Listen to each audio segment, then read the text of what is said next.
Visakha railway zone ఏర్పాటులో కీలక అడుగు పడింది.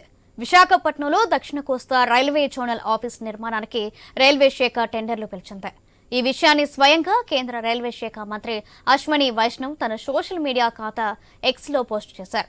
9 అంతస్తులు 2 సెలార్ పార్కింగ్ ఫ్లోర్లతో కలిపి మొత్తం 11 అంతస్తులో భవన నిర్మాణం చేపడతారు. ఏపీలో కూటమి ప్రభుత్వం వచ్చాక రైల్వే జోన్ కోసం 53 ఎకరాలను ఇచ్చింది. దీంతో జోనల్ ఆఫీస్ నిర్మాణానికి వేగంగా చర్యలు చేపట్టింది కేంద్రం.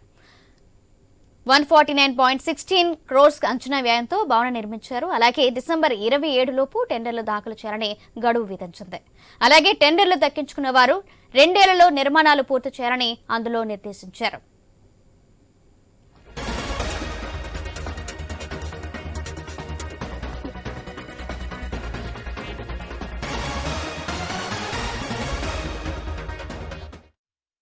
రైట్, ఈ అంశానికి సంబంధించి మరింత సమాచారం విశాఖపట్నం నుంచి మా ప్రతినిధి రాజు అందిస్తారు. రాజు, అప్డేట్స్ ఏంటి? సౌజన్య, ఏదైతే ఎప్పుడిప్పుడు అని ఎదురు చూస్తున్నటువంటి విశాఖ రైల్వే జోన్ కు సంబంధించి కూడా ఒక అడుగైతే ముందుకు పడింది. ఈ రోజు ఎక్స్ లో రైల్వే శాఖ మంత్రి అయితే అశ్విని వైష్ణవ్ తన సోషల్ మీడియా ఖాతాలో ఒక పోస్ట్ పెట్టడంతో దీనికి సంబంధించి కూడా కీలకమైనటువంటి అంశం అయితే వెలుగులోకి వచ్చింది.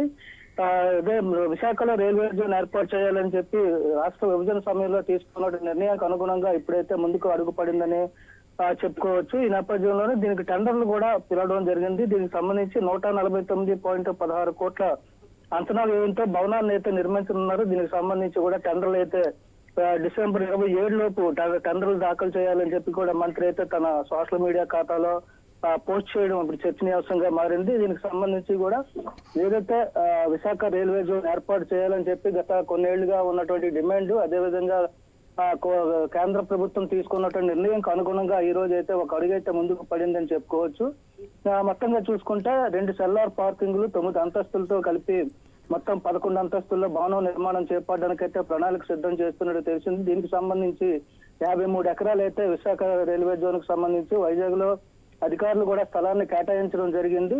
ఇప్పుడు ఈ టెండర్ల ప్రక్రియ ప్రారంభంతో విశాఖ రైల్వే జోన్ ప్రక్రియ అయితే ముందుకు సాగుతుందని చెప్పి అయితే స్థానికంగా హర్షం వ్యక్తమవుతున్న నేపథ్యంలో టెండర్ల కోసం ఇప్పటికే మంత్రి చేసినటువంటి పోస్ట్ ఏదైతే ఉందో దీనికి సంబంధించి కూడా ప్రక్రియ ప్రారంభించే అవకాశాలు కనిపిస్తున్న నేపథ్యంలో రాబోయే రోజుల్లో విశాఖలో అయితే రైల్వే జోన్ పూర్తవుతుంది. ఏదైతే కేంద్ర ప్రభుత్వం విభజన సమయంలో ఇచ్చినటువంటి హామీ ఏదైతే ఉందో దానికి సంబంధించి కూడా ప్రక్రియ మొదలైందని చెప్పి విశాఖ ఉత్తరాంధ్ర వ్యాప్తంగా ఉన్నటువంటి ప్రజలు అయితే హర్షం వ్యక్తం అవుతున్న పరిస్థితి కనిపిస్తుంది. దీనికి సంబంధించి కూడా ప్రజా సంఘాలు కూడా ఒక రకంగా ఇప్పటివరకు చేస్తున్నటువంటి పోరాటాలకు అనుగుణంగా తాజాగా అధికారంలోకి వచ్చినటువంటి కూటమి ప్రభుత్వం ఏదైతే ఉందో తీసుకున్నటువంటి చొరవ కారణంగా ఇప్పుడు ఈ రోజు టెండర్ల ప్రక్రియ అయితే ప్రారంభమైందని చెప్పుకోవచ్చు. Soujanya. Right, thank you Raju.